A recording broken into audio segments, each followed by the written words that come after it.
Hello, everybody. Welcome back to Tin Man's Corner Channel.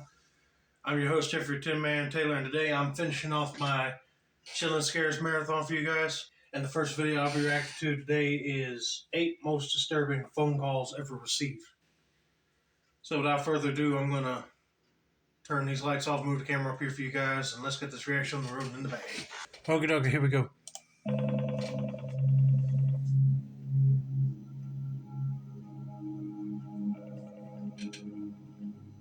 A few summers ago, my old phone of 2 years began ringing. I had a new one, but my old one rang. I had to dig through my closet to even find it. A private number was calling the phone. I answered it, thinking it could have been an old friend who didn't have my new number yet. But it was a man with a strange accent I didn't recognize. He knew my name, knew my story, knew where I lived, etc. I was genuinely worried, so I asked him how he got all this information. He said we had met the night before at a house party, which I was at one, but I was with my friends, and I wasn't even drunk. I remember the whole night. We went back and forth for a few minutes, when he told me to meet him down by the river in 5 minutes and hung up. I knew exactly where he meant. I'm not usually easily intimidated, but this had me panicking. I asked my friends who went to the party with me if they were playing a prank, and they told me they were being serious about it not being them. I knew they were being genuine too, because they all offered to show up to the river with me to see who it was. There were 5 of us that went. We pulled up at a distance and slowly started walking to the spot described over the phone. It was dark and hard to see anything. I would have just wrote down the number and told the police what I just heard over the phone and described the area that he was going to meet me at. Let's just see what happens. But on the other side of the riverbank, we could all see a white van with tinted windows parked on the side of the road. It wasn't on, but it was still weird because no one ever parked here. There was no reason to. There was nothing nearby. We started walking up to it, and that's when the engine started and the headlights turned on. We all turned, running into a field where it couldn't follow us. Did this have anything to do with the phone call? I can't be sure, but I personally think it did. Hey, I would say if it did. Because, like you said, why would that van be there in the first place? And nobody don't park there? But maybe that guy was trying to lure you out there and probably kidnap you and put you in the back of the van. But that was a smart move, running into a field that he couldn't follow you in. All right, let's get on to the next one. I recently listed my PS3 for sale on Craigslist. It came with a ton of games, and I wasn't asking for much, so I got calls all the time. This time, I got a call in the complete dead of night. It was like 3:30 a.m. when I woke up to my ringtone. Yeah, I would get a lot of calls, but I had never gotten one this late in the night before. I was still half asleep when I picked up the phone. Immediately, this normal-sounding guy started talking to me. He said he was calling about the PS3 I listed, and offered something crazy like $5 for the whole thing. I mumbled something about how that was way too low. It went silent for a few seconds, when out of nowhere this text-to-speech, robotic-sounding voice started listing off extremely personal information. Way more than what was public on my Craigslist account. A scammer. And they're using a robot voice to hide their true identity. I would try to sell that game system on a different platform than Craigslist, because you never know who will be on there trying to play games with you. It listed where I lived, the school I went to, the car I drove, the names of all my family members, and a lot of other stuff. I sat up panicked and hung up the phone. I got an immediate call back from the number, but this time I didn't answer. Just something about the way it switched from a normal-sounding guy to all of a sudden a text-to-speech voice still freaks me out. Thankfully, nothing else ever happened. I have no idea how this guy was able to get my personal information. Yeah, that would be strange. The only thing I could come up with is probably he was able to use your name from the Craigslist ad, and he probably did like some computer hacking stuff to figure out where you live and everything. Whew. Man, I'll be taking that phone number to the cops to see if they can trace back to who it belongs to. and tell him if he don't stop harassing that person, he's going to jail. This happened when I was 13 and home alone. I got a phone call. I was greeted with a man's voice. "Hi, I sell security systems. Are your parents home?" I replied saying no. "Does your house have a security system?" Again, I said no because it didn't. "Okay." The phone line went dead. I quickly realized my mistake and checked the locks on all the doors and windows. After I made sure everything was locked, I grabbed a kitchen knife and locked myself in my bedroom. My bedroom had a window that faced outside the front of the house. I live in a cul-de-sac, but since it was a work day, none of my neighbors were home. If somebody calls and asks, are your parents at home? I'll act like, yes, they are home. And yes, we have a security system. So if they said, okay, we just wanted to make sure, bye, then you know that's probably somebody planning on breaking into your place. It ain't a real security system guy. Oh, Lord, yeah, that boy did the wrong thing of saying no, they're not home. But I'm glad his brain kicked in to tell him to go lock everything quick. Still, there was a car I didn't recognize parked down the road. I called the cops and kept my eyes on it while I waited for them to show up. Suddenly, a man ran out of a bush just in front of our house and towards the car. He got in and immediately drove off. I saw all of it. When police arrived, I told them about the man and showed them the bush he was hiding in. The bush was just under our house's dining room window.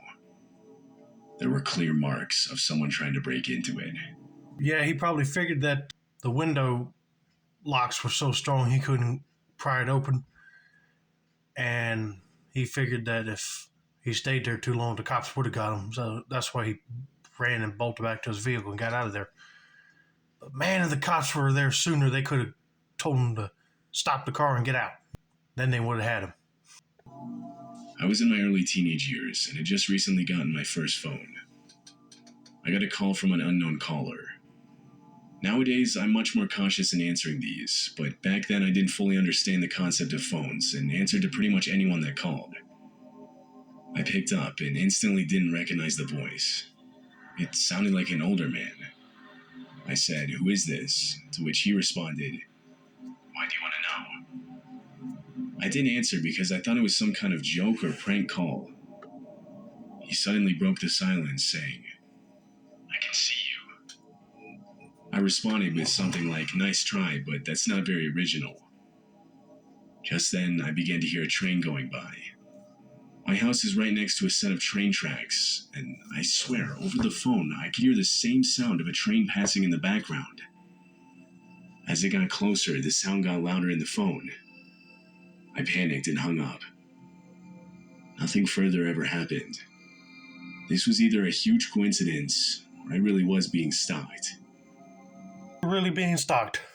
He was either in front of your house or he was near the train tracks beside your house. That's why you were able to hear the train so loudly. But that is scary. This is why I don't answer any unknown phone calls that pops up on our phone, because I know they're just scammers. Around 30 years ago, I was lying in bed trying to fall asleep beside my wife, who had fallen asleep a few hours before. It was lightly raining outside, which helped me get to that state of half awake, half asleep, when the phone on the nightstand just beside me started ringing. I slowly sat up and picked up the receiver to determine if it was a fluke or an actual call. Stuff like that used to happen back then. I put the phone to my ear and sat in silence as I listened. It was just white noise, until eventually I could make out two voices, two female voices. They were talking about a murder that had just occurred. I remember one of them going on about how they couldn't believe they had really just done it. This was followed by the other telling her to, quote, get out of there before the police arrived. They continued talking like this for a while as I just sat there still trying to process what I was hearing. Suddenly, one of the two asked the other if they heard someone else on the line. And with that, I hung up. I still don't know how something like this could have even happened. Maybe it was a prank call, back before prank calls were even really a thing. I told my wife about it the following morning. Yeah, I was wondering about that too. If it was a tape recording, it would just kept on and not stop to where, hey, somebody on the other line. But the question is, how in the world did his phone ring with them talking, you know? That's strange. Or it might be a prank call, you know? It's up in the air right now. It was my first time staying home alone, while my whole family was out at my brother's baseball game. I was 13. I was on the phone with a friend of mine when someone beeped in on the other line. I told her I'd be right back and clicked over lines. I gave a hello. There was a laugh, and then the words, "I'm downstairs in your basement right now." Honestly, I just shook it off and hung up thinking it was a prank call. Our neighborhood was pretty safe, and so I figured it had to have been someone just messing with me. I resumed talking with my friend when they beeped in again, so I again clicked over. This time I was met with much more aggression. The voice said something about how I shouldn't have hung up on him and how he was coming upstairs. Suddenly, the lights downstairs started flickering and there was a banging under my feet. My dog ran to the corner of the living room. Now, our basement was actually just an area connected to the garage. It wasn't finished. I heard what sounded like footsteps coming up the garage stairs that led into our kitchen, accompanied by yelling. I kept trying to hang up and call the cops, but every time I tried, he was still on the phone. I managed to switch back to the line with my friend and told her to get her parents to call the police. I sat in a locked bedroom on the main floor, horrified, quietly crying, waiting for them to arrive. They finally showed up, at which point the man was gone. There was no sign of forced entry, though the window on our outside garage door had been broken for months prior, and my guess is he used that to get in. My family was ultimately skeptical, as police couldn't really come up with any solid evidence that this had actually happened. We did end up getting a security camera and fixed our garage window not too long after that, though. But I still don't know if they truly believed me or not. Good Lord, the family should have believed you if you're really crying in terror in your room, and his friend should have been able to tell you too, because he can hear the distress over the phone. But the question is, how in the world did this guy get his number if he was down in the basement? This might sound crazy, but up in the living room, kitchen area when everybody was gone, saw that boy's phone, looked up his phone number, and put it in his phone real quick, and went back downstairs to hide. I mean, who knows, right? But yeah, that window should have been fixed. All that would have been avoided right there. This was back when I still had an old slider phone. One day, I got a random call asking for some girl named Sarah. I didn't even know a Sarah, so I told them they had the wrong number, to which they hung up without saying another word. For the next few months, I would get these same calls asking for Sarah maybe once or twice a week, sometimes at absurd hours in the night. This one time I got a call. Like usual, I said I didn't know Sarah. They hung up, but this time I went to my contacts and hit redial. After I did this, I was met with a robotic voice saying the number did not exist. I went back through my call history and tried calling some of the other numbers that had called me, with the same result. The next time I got a call asking for Sarah, I said, "Oh yeah, she's right here." The person on the other end didn't hang up right away, but instead said, "No, she isn't." And the line went dead. After this, I started getting calls now from unknown numbers. This time there was no voice asking for Sarah. It was just silence until I said something, and they would hang up. The creepiest one I ever got was the time they didn't hang up right away after I said hello. I could hear someone on the other end, breathing, but not saying anything. There was just something really uneasy about all these calls. It caused me to get a new phone, after which I stopped getting the weird calls. I'd be like, why are they keep calling and asking for Sarah, and there ain't no Sarah there? It's kind of strange that when you call them numbers back, they would have been disconnected. I said, yeah, I figured that they would have done it, but so they're just a bunch of scammers. And then the fact they start calling him back, and then he said, oh, Sarah's right here.